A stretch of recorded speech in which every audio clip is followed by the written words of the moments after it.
July 23rd, we've got the light welterweight unification between Terence Crawford and Viktor Postol taking place.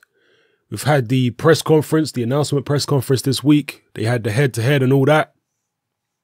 And I have to say, I was quite surprised and taken aback by what I saw at the press conference.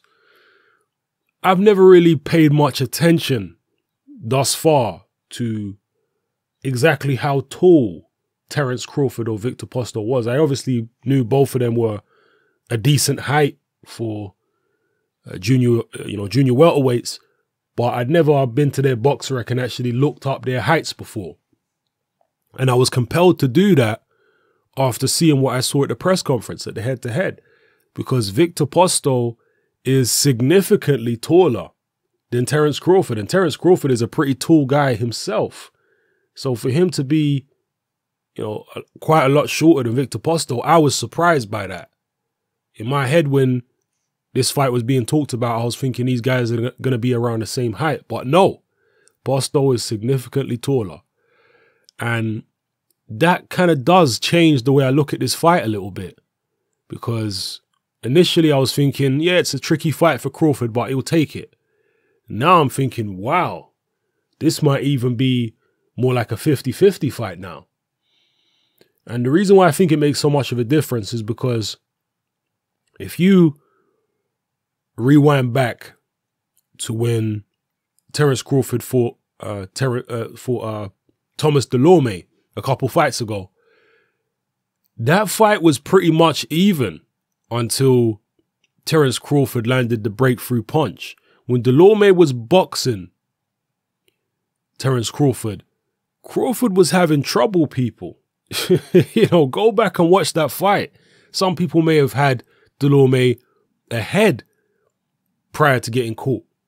That was certainly my perception of it, that Delorme was giving Terence Crawford plenty of problems in there.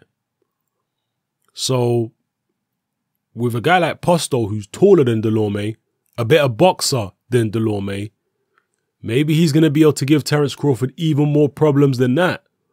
In that Delorme fight, I noticed that Crawford was hesitant to take any risks to be able to land on Thomas Delorme. So he was allowing Delorme to get out in front and box.